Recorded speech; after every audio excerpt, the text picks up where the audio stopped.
Good morning. Oh, good. Hello, everyone. Wonderful turnout today. Just want to say thank you for joining us today for our presentation. My name is Lisa Hegarty. I'm the Executive Director of the PW Litchfield Heritage Center, and we are so happy you could be here today. We're sponsoring this talk today, and we're grateful, so grateful to be partnering with the City of Goodyear to be able to use this wonderful venue and for all their help and their technical assistance. And today's presentation is part of our Heritage lecture series. And if you're not familiar with our organization, the Litchfield Heritage Center is located on the northwest corner of Camelback and Litchfield Road. We have exhibits and lots of programming. Our area of coverage, so to speak, where we kind of cover the history of Goodyear, Avondale, Tolleson, and Litchfield Park, and some surrounding areas. And if you've never been to our museum, I encourage you to visit. Admission is free. We have a current exhibit right now that's really wonderful. One part of our changing exhibits and permanent exhibits we also have as well.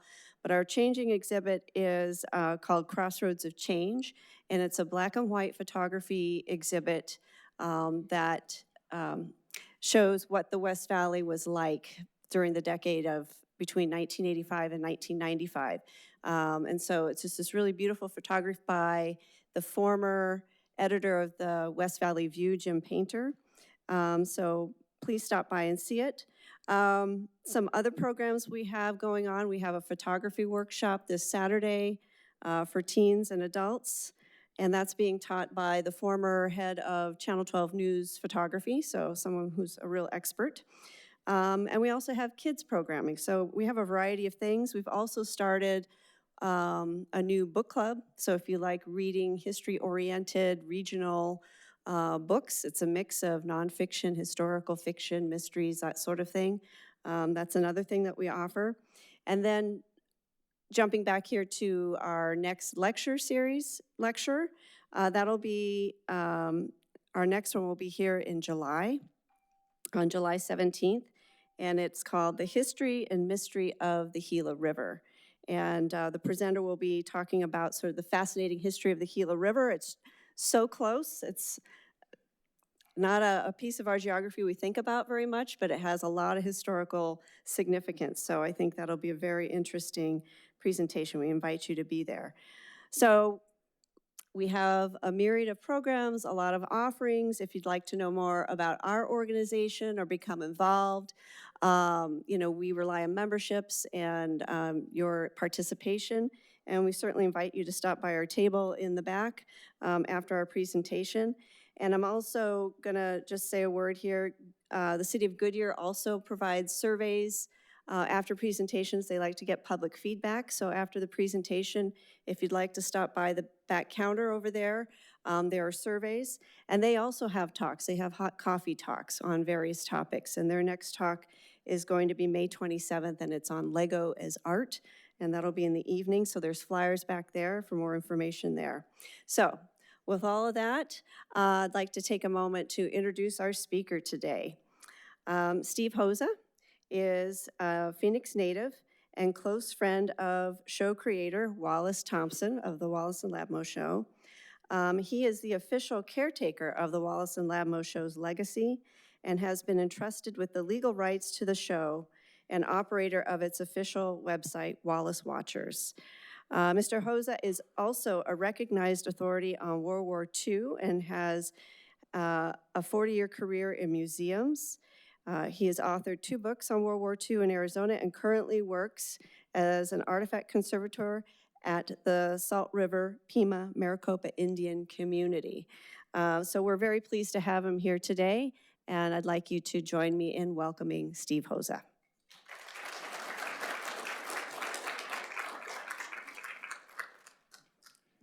Well, I haven't done anything yet, so thank you for your confidence in me. Thank you for coming. I've never spoken in such a prestigious setting here. I feel like declaring myself the mayor now of Goodyear and sending everybody home and take a break. So yes, I am a Valley native. How many here are Valley natives? I'm assuring most everybody. Who here did not grow up watching the show? Really? I'm surprised that there's that many here. I hope that I will be able to capture the flavor of the show. It may seem very zany and weird, but growing up with it, it was a real treasure. If a Ladmo bag means nothing to you, I really feel sorry for you. So, but yes, I went to St. Gregory's grade school. I went to Borgade High School. Everybody know where, you've heard of Borgade? Well, you all deserve a prize. ASU graduate. And like she said, I got to know Wallace in the last couple of years that the show was on the air. I worked at the State Capitol Museum, and my coworker, David Reed, was in Wallace's Civil War reenactment group. And we did a exhibit on the show at the old Carnegie Library. It was then the Hall of Fame Museum. And I got to meet him. Let me just tell you an idea of the kind of guy that Wallace was. We went down to the show to watch a taping. And after the taping, Dave introduced me to Wallace, and I was in my late 20s, and I was trembling like I was meeting the president. And we talked for maybe 2 or 3 minutes. Flash forward 3 months. I'm at the Capitol, and one of the employees comes in and says, Governor Mofford is about to sign a proclamation declaring Wallace and Ladmo Day. We need someone to go up and take pictures. So they handed me a camera. I went up to the 9th floor. I walked into Governor Mofford's office about the size of this, and Wallace is talking to Governor Mofford. He sees me, excuses himself, and comes over and puts his hand out. Steve, buddy, how you doing? I was floored. Number one, that he interrupted speaking to the governor, and the second, that he remembered my name after all of that. So that just gives you a little glimpse of the type of guy that Wallace was. So I was very privileged to know him. We had a lot of mutual interests. We're both World War II memorabilia collectors and big history buffs. And in 2004, while we were sitting waiting for a movie to start, he turned to me and said he wanted to give me the legal rights to the show. So he wanted me to create a website. We're in our 16th, 17th year now, wallacewatchers.com, where I sell everything that you see here except the Ladmo bags. You have to win them. And all the money goes to various charitable groups. So this is just a PowerPoint of pictures and stories that all three of them have given me over the years. And here, of course, are the three. That's, of course, Bill Thompson on the left. And in all the years I knew him, I never called him by his real name. Never. It was always Wallboy, Wallace Wallboy. In fact, when we would go out and we had lunch every Friday. In fact, I think Fireman Bob was at some of those lunches too. And nobody called him Bill. I mean, it was always Wallboy, Wallace, yeah. And then, of course, Ladmo on the right, Ladimir Kwiatkowski, and of course in the middle, everybody's favorite 12-year-old, perpetual 12-year-old, Gerald, played by Pat McMahon. So Wallace was born in New York State in 1931. And he told me, in fact, if you go on Wallace Watchers, I did a series of interviews with him over like 3 or 4 years. So every page you go to on Wallace Watchers, he's there talking about how he got his start, the birth of the Ladmo jets, the birth of Hubcap and the Wheels, of the birth of the Ladmo bag. So you can hear him in his own words talking about it. But he said, even as a kid, he always wanted to make people laugh, and he wanted to get a job that made people laugh. He said he wasn't very good in school because he was always drawing cartoons and writing funny stories. And he went to DePauw University and he majored in art. And he was an excellent artist, fantastic artist. And in 1949, his cousin Ned, who lived here in Phoenix, said, hey, come on out. There's a lot of opportunities here. It's post-war. So Wallace and his new bride, Donna, came out. And at that point, Channel 5 had just become broadcasting television. They had been a radio program. They had all the networks and the Dumont network also. So Wallace went there and got a job working in the art department. He swept, he did all these little odd jobs until one day He knew Ken Kennedy. That is Ken Kennedy on the left, who was Gold Dust Charlie. This was the first kid show on Channel 5 KPHO. And he wormed his way on as Gold Dust's nephew. Wallace, anybody know Wallace's last name? Sneed, Wallace Sneed, yes. And he told me, you know, I had such a bland name, Bill Thompson. I thought Wallace Sneed was a funny name. So he got there and he did a lot of slapstick, a lot of one-person comedy bits. And then one day, Channel 5 got a package of cartoon features, Scrappy and Crazy Cat. This was in the mid-50s, 1954. And none of the announcers wanted the job of announcing the cartoons. Back then, cartoons came on at 6:30 in the evening after the news, which I thought was interesting. None of the announcers at Channel 5 wanted the job. It was beneath them to be announcing cartoons. So, as Wallace used to say, I pleaded with Jim Sparrow, who was the station manager.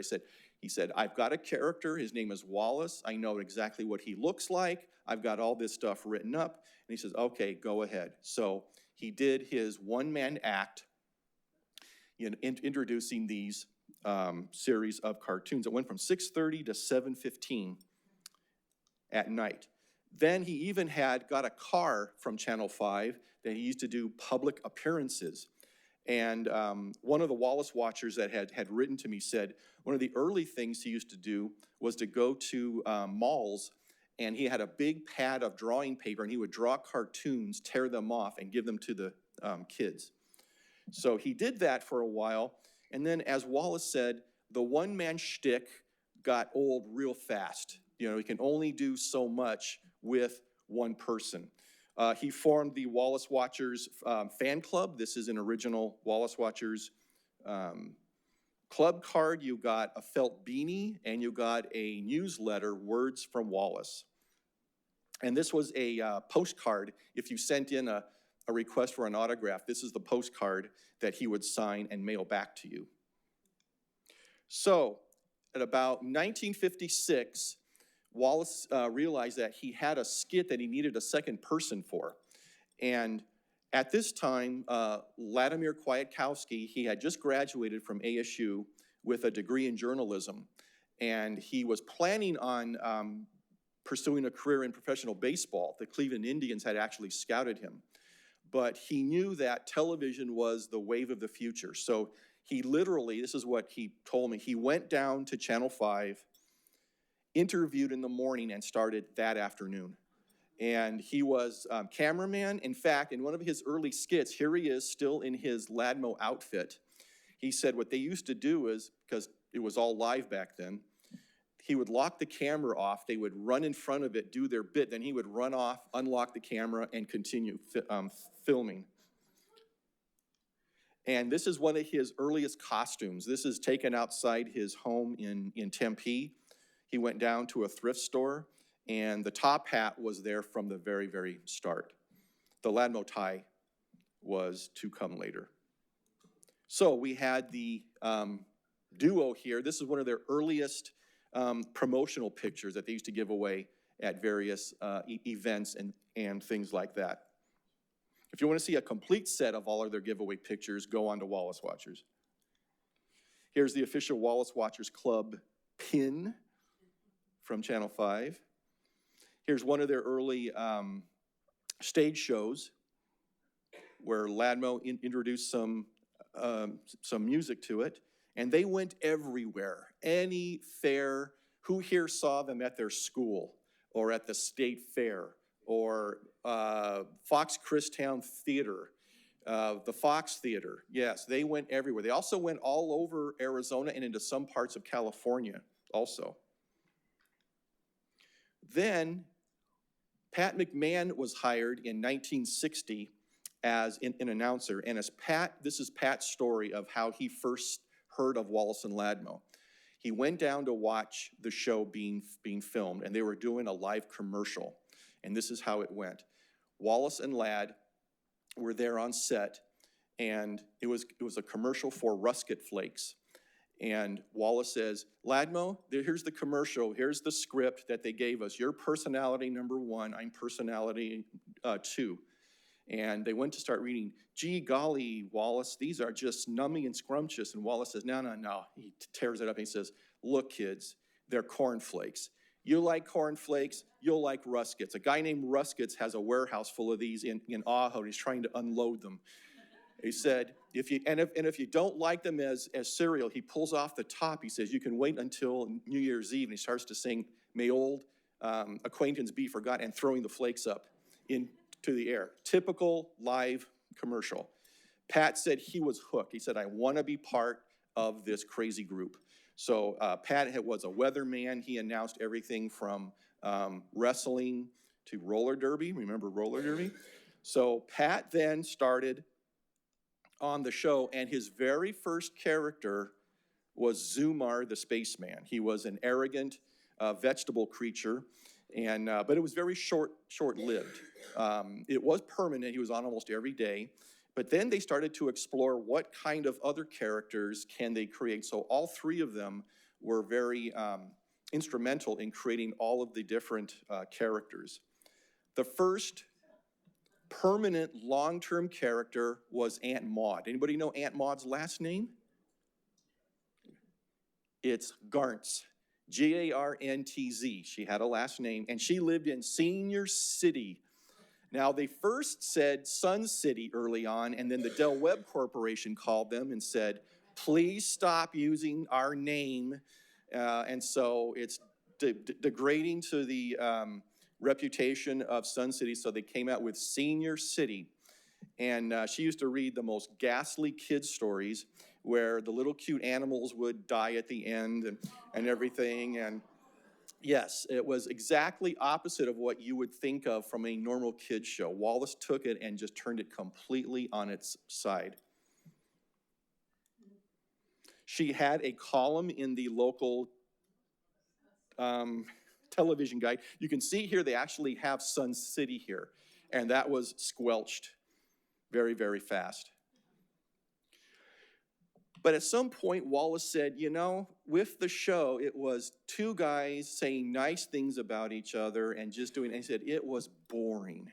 He said, we needed a villain on the show. And now to think of a kid's show with a villain, I can't think of any other in the history of television that actually had a bad guy. They knew it couldn't be an authority figure. It could not be a police officer. It could not be an adult. So they hit upon the idea that the perfect villain would be a 12-year-old brat, super rich, the teachers love him and the kids hate him. And of course, that was Gerald. Anybody remember Gerald's last name? Springer. Jerry Springer, believe it or not. So they created, now, what was the reason why Gerald was on the show? Anybody remember? His uncle owned Channel 5. That was the story. And it was Gerald's mission. He was on he was on for 20-something years, but he was always only 12 years old. He was always 12. And his job, in Gerald's word, was to dump Fats and Goofy and make it the Gerald Show. Do away with Ladmo bags, and we'll have a Gerald box that has caviar and tickets to the opera in it, and so forth. Now, one story that Wallace told me was, early on in the show, Gerald was so rich that they said he went to Judson Prep out in Paradise Valley, which was an extremely exclusive, very wealthy school. 2 days after they mentioned this on the air, Wallace gets a call in the station from the principal of Judson saying, stop telling the kids Gerald goes to Judson. It's bad for our reputation. So they invented Miss Frisbee's school for gifted kids, and he was the only student. So, and this is the first handout picture that they had with, and of course Gerald's outfit changed during the years, that as you will see, as everybody's outfit did. Now, Gerald had a helper early on in the show. Remember Gerald's monster? Well, Gerald's monster was only seen by the kids. Wallace and Ladmo never saw them. Gerald would always make some reason for them to leave the set, and then he would bring the monster on and threaten the kids. If you send any more nasty letters about me, the monster's gonna come to your house at night. Now, I've had so many people believe and tell me, oh, it was Ladmo that played Gerald's monster. No. They found a very big guy named Bowie Adams. Bowie Adams was a friend of Wallace's, so was a heavyweight prize fighter. He was about 6'6" and weighed about 270 pounds. And that's him, and he's still around. He lives in Florida, and that's him in the corner there. But that is him in the background. Then, of course, there was the ultra-conservative Captain Super. He was so conservative, he thought Barry Goldwater was a liberal. That's how. And Wallace used to get a lot of mail from the mothers, and not so nice mail. They objected to Captain Super's politics. They objected to the Gerald character and to Mr. Grudgemeyer, who I'll talk about later, from the wasting of food. So what Wallace would do, at the end of every week, he would have the crank letter, and he would read out 3 letters, 3 real letters from 3 real moms, put them on the counter and say, okay, everybody, what do you think? This one? You can hear some applause. This one? Yeah. The next one, everybody would clap. He would then call the woman, and she would come down and get a prize on the show. So the crank letter of the week was very, very popular. Now, early on, Captain Super was summoned by Wallace waving the magic wand and shouting what word? Justice. Exactly. Then we hear this big jet sound, and then he would land. There he is later on. It was always a joke that he wore shoulder pads, and they actually had Frank Cush on one time when he was coaching at ASU. And he said, Captain Super came in, and Frank Cush said that he needed his shoulder pads back. So he actually took his shoulder pads off and walked away with them. Then there was Boffo the clown. Now, Boffo, of course, you had a lot of clowns on. You had Bozo and other kids. Well, Boffo was a mean-spirited clown who hated kids. He would always come in and say, oh, yeah, the Johnson family, I got arrested on that one. I threw the cake at the kids, and I stomped on their presents. I mean, it was just, he was always in trouble with the law. And again, taking what was at the show or in the norm for kids shows at the time and twisting it. But it was always in a very foul mood. And he always came in holding his head like he had a hangover. But they didn't say that, but he always walked in, acting like he had a hangover. Of course, that went over our heads as kids, My parents were laughing their heads off, but we were, Then Marshall Good.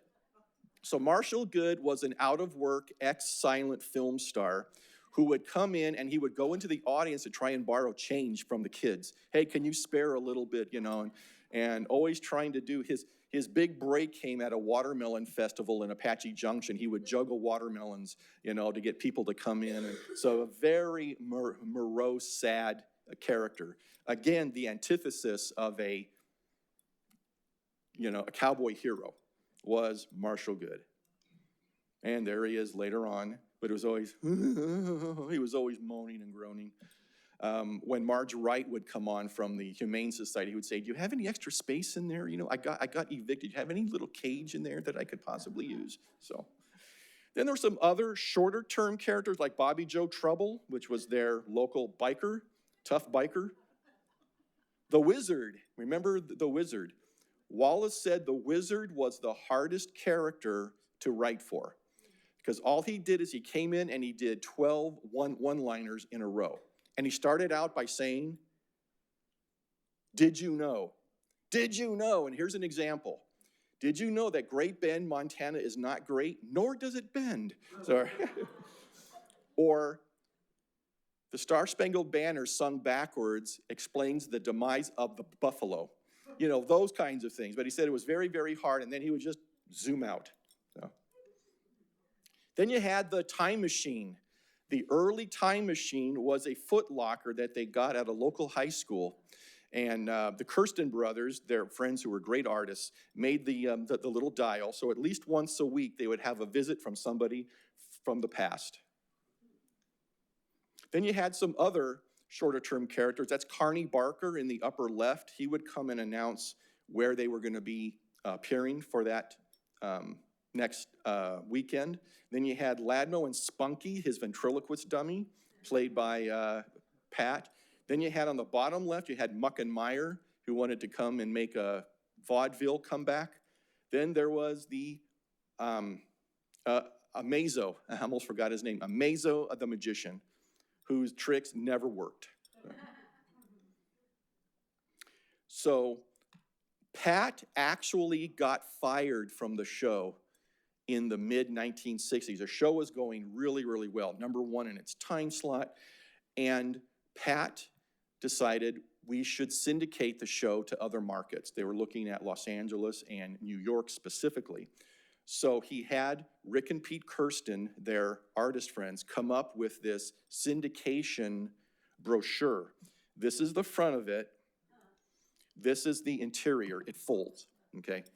Well, he did this without the knowledge of Dick Rawls, who was the station manager. When Rawls found out, he fired him.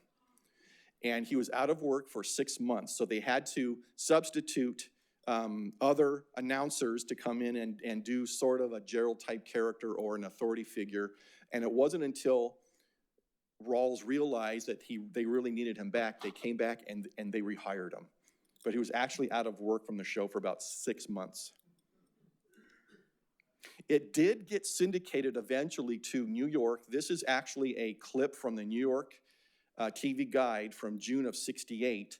And they also syndicated it to LA, but they had to cut out all the references to local places. So if Marshall Good was talking about Ajo or Apache Junction, they had to edit that out because they would have no idea, the audience would have no idea. The reason why the syndication failed is both markets said, dump the Gerald character. And Wallace says no. So that ended the syndication briefly, about 4 or 5 months, if I'm not mistaken. Said he's the most popular character on the show. And for all of us who went to a stage show, how many of us went to a stage show to boo Gerald just as much as you wanted to say, yay, Ladmo? I can remember being in the Fox Christown Theater with 10,000 other screaming kids and just yelling ourselves hoarse, Gerald did it, Gerald did it, and that was so much fun. So the syndication ended. That was a complete bust simply because they did not have the same sense of humor as Channel 5 did. So when Pat got fired, they brought in Red McIlvaine, that's him pointing his finger, as Inspector Blitz. He was the kids show inspector. You didn't know Maricopa County had a kids show inspector, did you? Well, they did.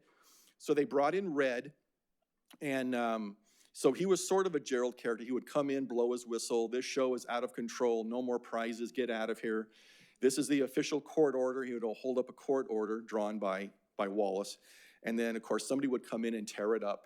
And so Red, and then later, Sandy Gibbons played Inspector Blitz. And there is Sandy Gibbons. Sandy was a very popular announcer. He did dialing for dollars also in the afternoon, calling people up. And he played Ranger Bob, that's him in the corner there, always talking about the sacredness of all life. And then Wallace would say, well, there's a little critter on your, and he would take it off, of course, and, and stomp on it. And so, yeah, and he was just a hysterical guy. Sandy used to come to our Friday lunches also, and wonderful stories. So when they needed an MC, so this is a beauty contest, and this is Wallace as Aquanetta. And so that is Sandy there acting as the MC for this beauty contest. Now, the only other character that Wallace played was Mr. Grudgemeyer, and this was my favorite character. So the origin of Mr. Grudgemeyer, and you can hear it on Wallace Watchers. Wallace does a great imitation. Grudgemeyer appeared in about 1967, and Wallace said at this time, Dick Rawls was the manager of Channel 5. And every time he would go in to ask him something production-wise, the first words out of Rawls's mouth was, now. And he talked like this. And until you can convince them otherwise, everything went, now. And Wallace says, that voice and that negativity stuck in my head. And I said, he would make a great character on the show. So he developed Mr. Grudgemeyer, who was this grumpy old man in the park that would get into fights with Ladmo. And if you want, I have an entire DVD of every Grudgemeyer bit ever filmed that you can buy. So this went on for a while. That is Dick Rawls in the middle there. This is the title card that would come up just as that mournful violin music would start, and then he would go to the park. Well, Wallace said, after the second or third bit, Rawls went up to Wallace. He says, "That's me. I know you're doing me." And he liked it. He used to bring his family and friends in and say, "Watch, the kid's gonna do me." Wallace said he would have been offended, but Dick Rawls loved it. And there's a picture later on of Mr. Grudgemeyer. But so the Kirsten brothers had painted the backdrop, and Wallace had a friend who worked at Encano Park and got them a bench. So that bench actually came from Encano Park. And of course, they would smash potato chips and celery and all kinds of, and that brought in a lot of mail from the mothers. Stop wasting food, you know. But yeah. And that mournful violin music that they always played behind came from this album, which ironically was an album of love ballads. And the piece that they picked was called "I Love You Much Too Much." So that was that mournful violin music playing behind the Grudgemeyer bits. So the Kirsten brothers, Rick and Pete, were friends of Wallace's, and they did all of the artwork. These are the bumper slides that they would put before announcing one of their old-time movies, which we also have a DVD of. A bumper card would be shown between the show and when they would enter a commercial, and then when they would go from the commercial back to the show. Their old-time movies, this is from their epic, almost 11 minutes, Cannonball Junction, filmed at the site where the Phoenix Zoo is now. This is their version of Audie Murphy's autobiography. This is called To Heck and Back. And this was Audie Kwiatkowski rescuing Wallace and preventing the secret yo-yo from falling into the hands of the Germans. So. Then here's some more of the Kirsten brothers' artwork. Ladmo had his a show in the afternoon. Another Kirsten brothers with Captain Super. There's another one there. Then the Kirsten brothers also did a comic strip which first appeared in a newspaper that Evan Meekum put out in the late 60s called the Evening American. And it was then put into a book, that's the one on the left, or on the right. And then they had the Wallace and Ladmo coloring book, also full of Kirsten brothers artwork. There's the Evening American that has the Wallace and Ladmo comic strip in it. This was in response to Evan Meekum thinking the Arizona Republic was not conservative enough. And so this was a very short-lived paper, but that is where the Wallace and Ladmo comic strip appeared. Music. Mike Condello. I had the privilege of knowing Mike. Mike was a teenager playing at a place called JD's in the river bottom in Tempe. And somebody had told Wallace about him. Wallace went down to see him and he said, "Wow, this kid is really, really talented." So they invited him to come on the show and do song parodies. And that's what he did. And if you've ever heard their Beatle parody songs, they are incredible. This is the Blubber Soul album that they put out. That is Mike in the lower left-hand corner, then Ladmo, and then that's Brian Donahue. He was a stagehand, and he also played a character named Harvey Trundle. But this was the Ladmo trio, and they did wonderful parodies. And then they formed Commodore Condello's Salt River Navy Band, and that's all of them there. These little 45s you could buy at Wallace and Ladmo drive-ins. So here is Mike in his, he was on the show for 3 or 4 years. he left for LA. He became a casting agent. And here is the Ladmo trio again. Mike, Ladd, and Brian Donahue. Then there was the Beatles. The Beatles came here in '64, and Wallace says, we need an answer to the Beatles. We need our own hometown hero. So they came up with Hubcap. Hubcap and the Wheels. Now, according to the story, Phil Evans from Criz, remember Criz Radio? Was discovered by Tony Evans while he was filling up his car in Cotton Corners, Tennessee, and he discovered Hubcap. Of course, it's being played by Pat McMahon. Pat could not play a single note on the guitar. So the Wheels are the guys in the back. Does anybody remember the name of the four wheels? Tie Clip, Rye Crisp, Ripcord, and Terry Cloth. And they were a joke. I mean, they did other people's music for a while, and then in about 4 minutes, Condello and Pat wrote Work, Work, and that became a very big hit here. And it got so big that here's their first album, which was produced locally. This is the steps over in Papago Park between like 56th and 64th Street.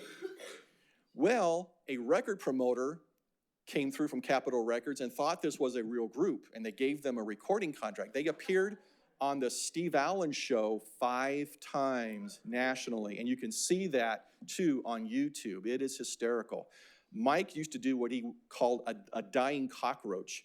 He'd be playing, and he would lay down on the ground and flail his legs like this. And again, all of us here knew it was a joke. Here's the national album that they put out. This was taken on the steps at UC Berkeley. So that's Mike Condello on the far left.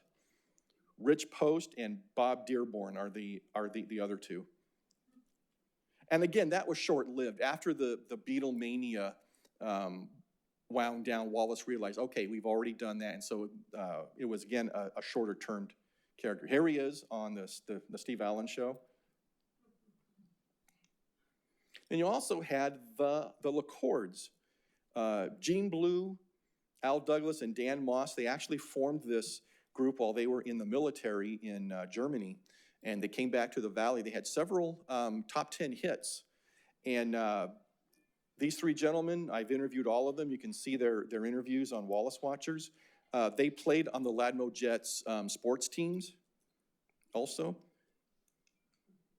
They formed a charity group called the Ladmo Jets, where Wallace, being a former boxer and football player, brought a lot of his friends, and they formed a team sponsored by the Red Ball Jets tennis shoes. And they played college teams, they played teams of like high school coaches, and in 1 year, just selling dollar tickets, they raised $1 million for local charities. So there is a program from Ladmo Jets versus the Chargers. Here's their baseball team. You can see Pat's in there, and so is Mike Condello and 2 of the LaCords. Tony Evans from Criz on the far right, kneeling. Here's their football team. They practiced at Phoenix College. Then what they would do for their shows is they would have a show before the game would start. So here's a picture of the LaCords doing a song, still in their basketball outfits after the show. Here, they also played for another team. Criz also had their own charity team. And so you can see Wallace standing on the far left, Ladmo next to him. Who's the tall guy with the Criz shirt? Anybody recognize him? It's W. Stephen Martin. Yeah. And there's Mike Condello laying down in the front. So they always had contests that the kids could win prizes. You had Call a Kid, you could draw a funny picture. You'd come down to the show, and they had what was called the Toy Cottage. The Toy Cottage was a toy store at Central and Camelback, if I'm remembering that right. I'm sorry? 7th Avenue Indian School. Thank you, Bob. And they provided all of the prizes. Well, the show was live at the time, and they would, during the commercial break, the kid would come up, and Wallace said, okay, now which toy, when we get back on the air, which toy are you gonna pick out?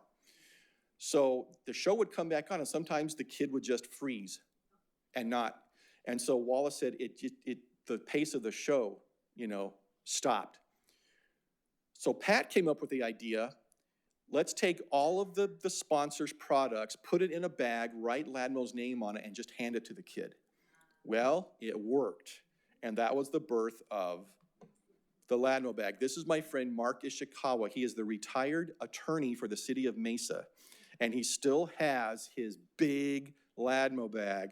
And his brother Brian has the bike that he won. So the bags were originally this big, okay? Now, everybody always asks, why did they get so small at the end? Or as Wallace used to say, the bags didn't get smaller, the kids got larger.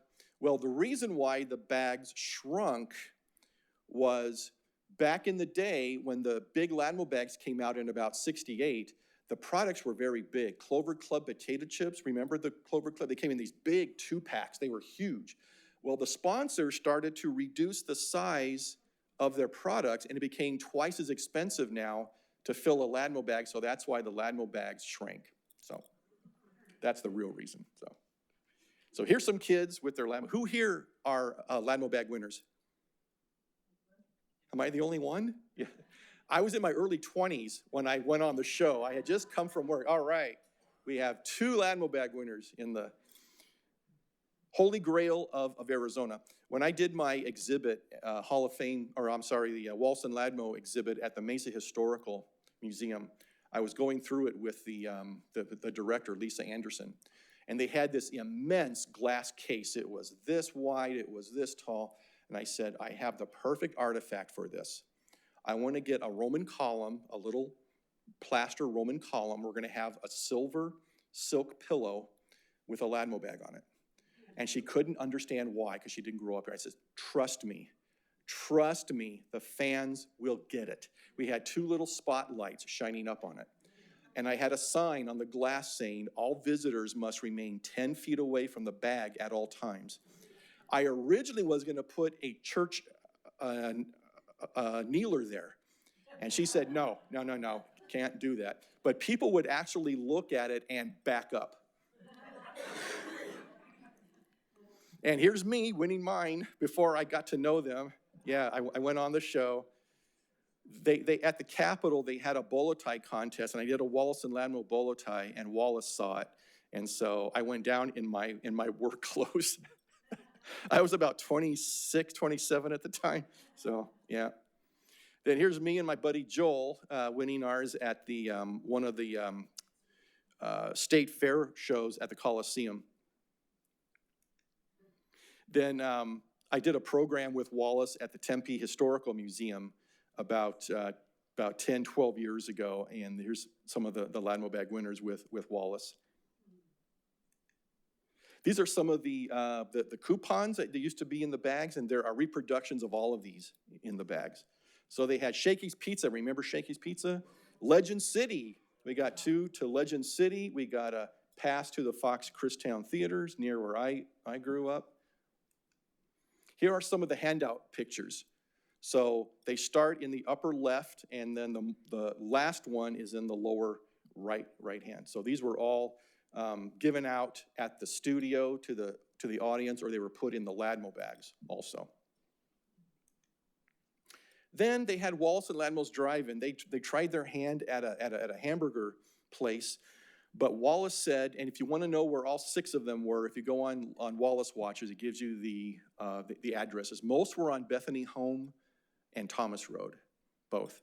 When this ran for a while until McDonald's became a sponsor, and Wallace thought it's not fair to compete with one of our sponsors, so he turned over the operation to somebody else.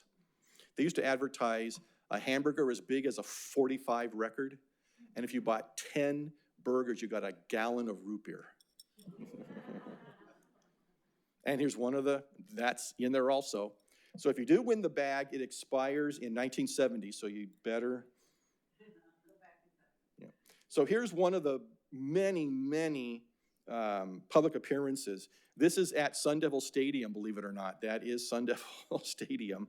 And again, they did private parties. I know several of the big, like Motorola and places like that would hire them to do private parties, like Christmas parties. But they did everything. Grocery stores, the state fair, obviously. I remember at Bourgade, we used to have the Bourgade Fair, and they would come on and do a stage show. And the high school kids were just there, just like they were 10 years old, booing Gerald and yaying when Gerald got caught. And so Wallace said, this is at Legend City, Wallace says, the routine at the stage show never changed. It was always who's getting whom in trouble and who's getting blamed for it. And so about 5 or 6 times, Gerald would do something behind Wallace's back, hit him with a bat or do something. But Wallace said justice always had to prevail at the end. So at the very end of the show, Gerald would get caught and Wallace would put him over his knee and spank him. And that just had us cheering like mad.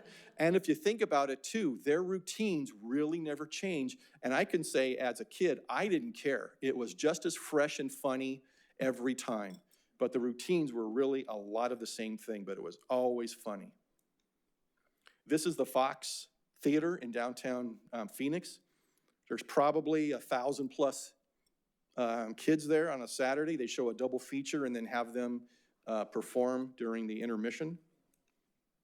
Here is the court order. This is the official court order that Inspector Blitz or Gerald from the kids show inspector, but this is an official document, okay, drawn by Wallace. And this would try to put a stop to the show, and this would always get, torn up, of course. But that's a close-up of the court order. Legend City, there's Captain Super trying to tear an Apache Junction phone book in half. With yellow pages, as he would always say. Again, Legend City. They performed on the Lagoon stage. A funny story, Wallace said. They were about to prepare, and if you remember the Lagoon stage, there's the stage, and there was a little river in the middle, and then there was the bleachers where the kids would all sit. They were getting ready to do the show, and he said it started to pour rain, and the audience left. Just before they, except for 2 teenagers. They sat there and they decided to do the whole show. And he said, and just by coincidence, both of them won Ladmo bags. So. Beeline Dragway. Here is Wallace holding the starter handkerchief. And there is Ladmo and Gerald in a little lawnmower engine powered cart. They also had a Greater Arizona Savings Club, too.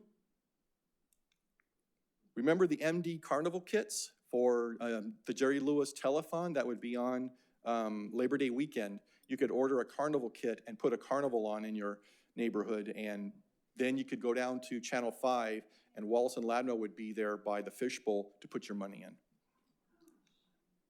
So later in the 1980s, they had several new cast members. This is Craig Dingle on the left. He became a writer. He literally was touring as part of a college class, and he asked Wallace, he said, can I submit some jokes and gags? And he says, yeah. Wallace liked it so much, they hired him.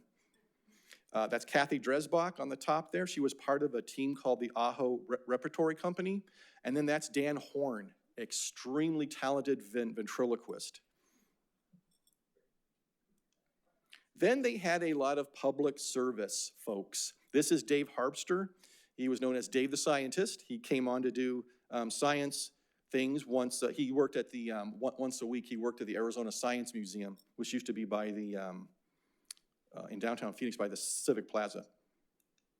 Then we had Officer Harry Florian of the Phoenix Police Department, who, of course, Aunt Maud had a huge crush on. Marge Wright from the Arizona Humane Society. Wallace estimated, that's her second from left, Wallace estimated they found homes for about 13,000 dogs and cats during the run of the show. And here's somebody who was in our audience. Wave, there's Fireman Bob, right there. That's him third from the right. And he would come on and do, well, you do things on safety issues and things like that, fire safety, yeah. Now this here, they surprised, Ladmo's son Robin was a firefighter. That's him second from left. And they surprised Ladmo one day by bringing him on in full gear and then taking off the, I did that twice. twice? How long were you on the show, Bob? 10 years, yeah. Especially with my military outfit, the Silver one time, and we had that outfit another time. Okay. So as they hit their 35th anniversary in 1989, Wallace was realizing, Wallace, the entire run of the show, all 36 and a half years, he took 3 days off. 1 for a Civil War reenactment and 2 to move after he got divorced from his wife, Donna. So he said he was tired, it was ready to go. It was still a big ratings winner. So it wasn't like they were being, So after the 35th anniversary show in April, he announced his retirement, and the last show was December 29th, 1989. And here is the final, it's hard for me to even watch this still, their final waving goodbye to everybody. So Wallace told me on that final day, after the show ended, this young reporter from Channel 3 came up with a guy with a camera. And he says, okay, everything's over. How do you feel about it? He goes, well, I says, well, it really wasn't a very good show. I know, I wouldn't let my kids watch it. My parents wouldn't let me watch it.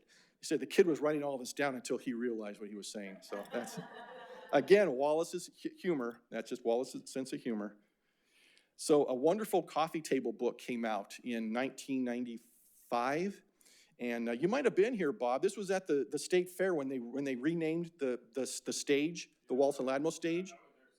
You were signing autographs too. Okay, I thought you were in this group. So this is a great picture that I took of Wallace. That's Patsy, Lad's widow, and then that's Mike Condello, and then that's Pat with his back towards us.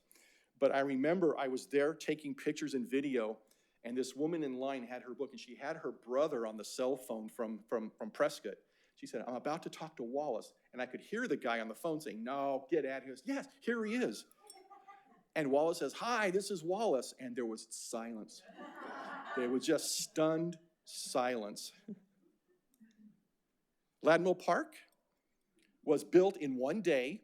And in fact, we just had a big event there. Craig Dingle and Dan Horn and I, we had a gathering of fans there back in February.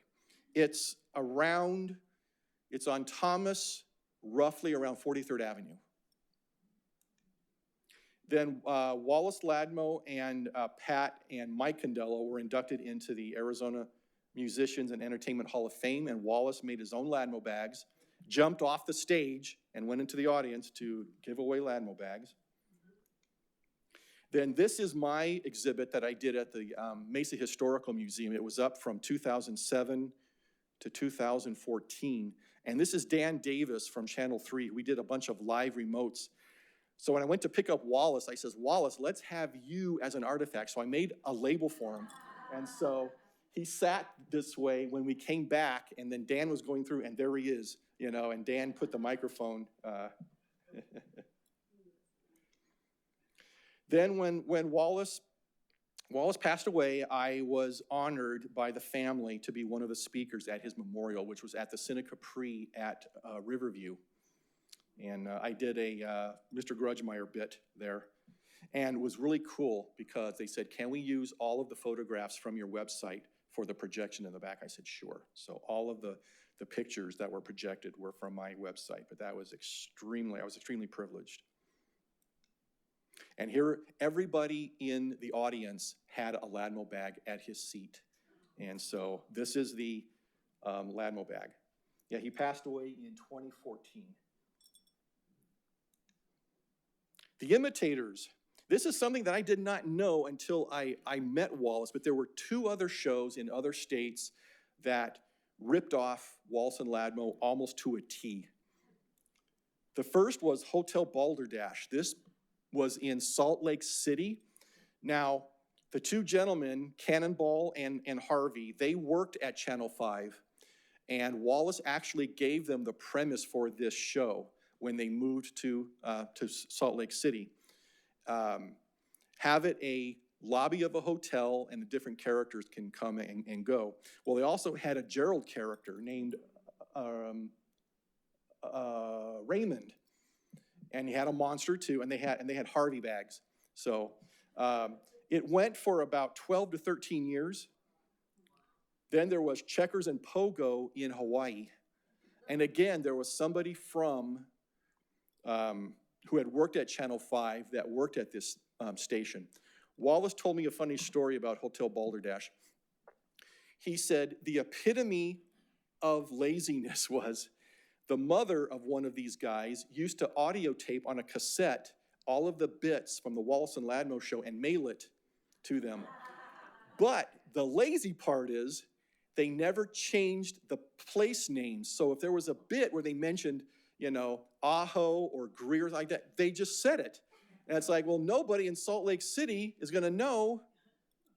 So anyway, there's some of their shows on YouTube, along with Checkers and Pogo. And I believe that's it. Any questions before we give away the prizes?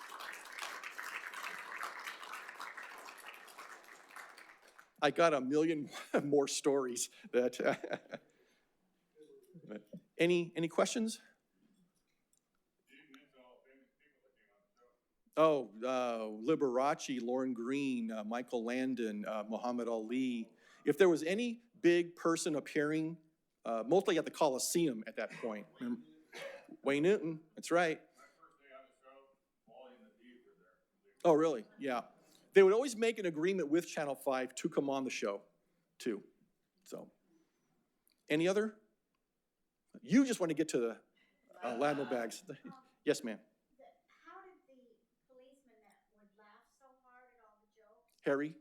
how did he get involved, connected with the show? Wallace and Ladmo had contacted the police department. At that time, they were doing a thing called Operation Identification, where you would go to a firehouse and you could get an engraver, and kids could engrave their number on their bicycles. And they wanted to keep him on, just like when Bob started. They wanted to add a more socially consciousness to the public services. Yeah, they wanted to do more of a public service aspect of it, and that's how he got on. Harry actually became a sky marshal afterwards, and he said he was on a flight to Israel, and somebody on the flight knew him. He said, "Oh, that's Officer Harry from the Wallace and Ladmo show." Yeah. So, yeah. Any other? You had another question over here? Yes, sir. Yeah, it's not a question. I've got a music disc of Legend City ads and music. Mm-hmm. I don't know if you have an interest in that. No, you want? Well, oh yes, I do. But there's a gentleman, a good friend of mine named John Bucher. He runs the Legend City website. Go to legendcity.com. And I have given him some Legend City films that they filmed at with Wallace and Ladmo. He would love it. He would absolutely love it. He doesn't have anything like that. I've forgotten where I got it. Yeah, John Bucher, he's on Facebook also. Buecker. Buecker. John Bucher. Play it at high school reunions. I didn't go to Legend City or to the Beeline. I grew up on the far west side of the valley, and to get to Legend City was an all-day trip, and there was 5 of us in the family, so. There was no interstate. No, you went 35 miles an hour for how long, yeah, back in the day, so. Any other questions? Yes, ma'am. How was your experience with running museums kind of carried over into carrying on the legacy of the Wallace? Did everybody hear that? How is my museum experience? Well, being a conservator, everything that they have given me, I have a complete Gerald outfit. I've got a complete Ladmo outfit. I've got one of Wallace's hats. They're all in nice conservation quality boxes, and everything's interleaved with, yeah. Oh, yeah. Taken well care of. So you just want to get to the prizes, don't you? Okay. Again, the shirts and the DVDs are available along with a poster. I did not bring any posters, but those can all be purchased on Wallace Watchers, but please go on there because Wallace tells the stories much better than me. He talks about Gerald and about every single character and about the Ladmo Jets, Mike Condello, and all of that. So please go on. I think you'll have a really fun time. WallaceWatchers.com. So are we ready to pull names? Okay. Does everybody have their card in before we? Hey, Steve, is that one of the original? No, I don't have one. No? Basket? Where? Who said that? I can get it, have it for you. Here. Did you want? No, this is not an original. When I worked at the Historical Society, we got everything from the show. I built this as a copy. Yeah, I copied it exactly.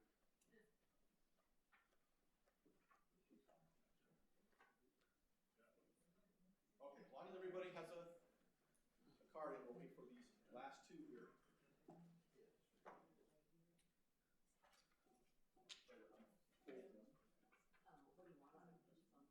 Your name? Nope. We're gonna give it to you right here. Right on top. Right on top.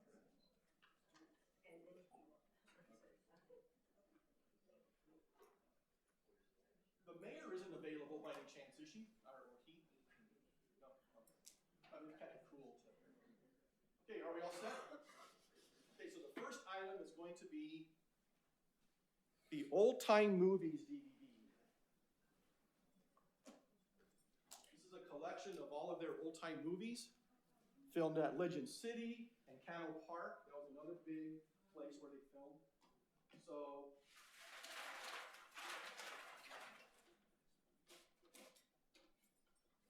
mix it up some more. Okay, so the Old Time Movie DVD goes to Tom Jury. Right there. Hey, how's it going? All right. The Mr. Grudgemeyer DVD. Wallace does a preface, an introduction to it, and talks all about it.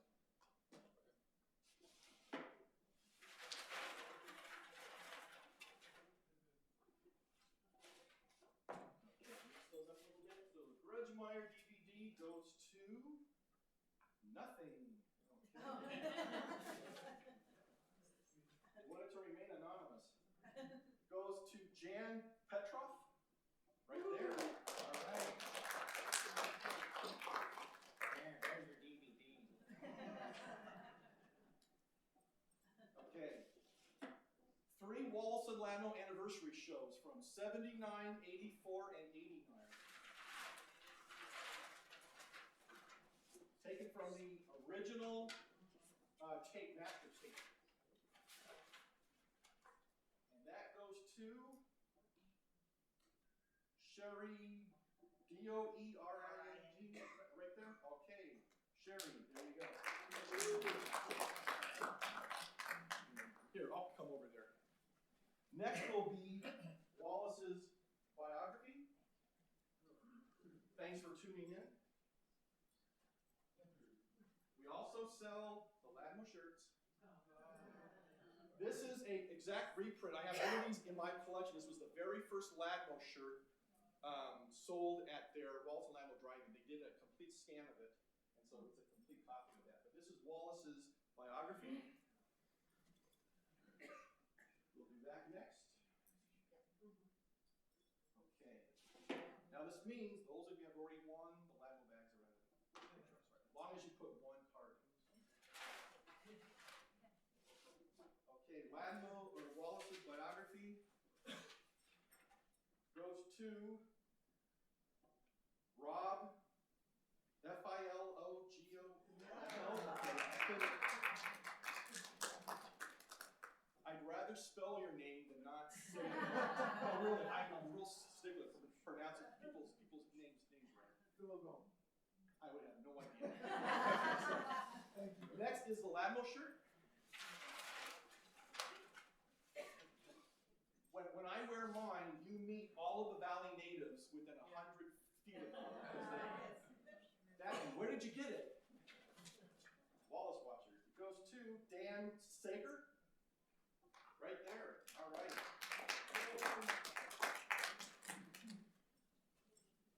We have these in large to 3XL if you order them on the show.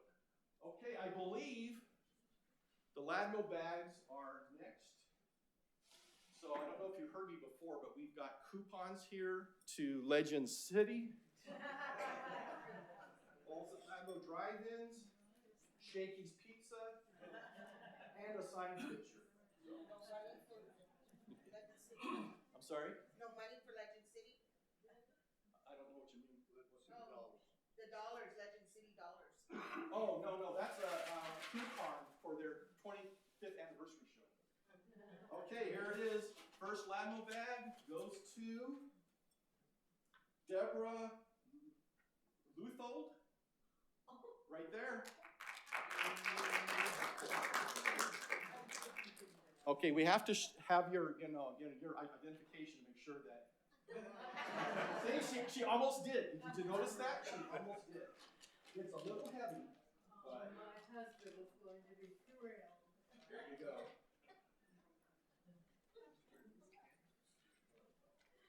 Okay, Ladmo bag number 2.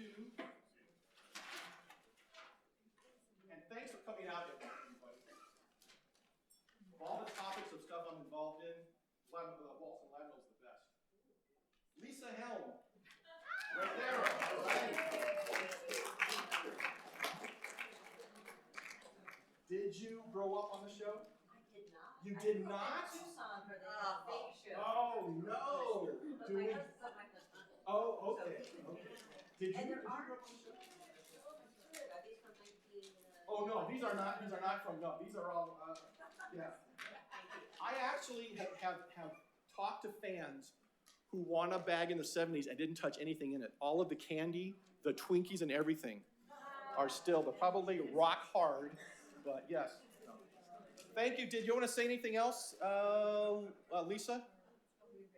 Lisa here? No, just a big thank you. And, Thank you for coming out. yeah,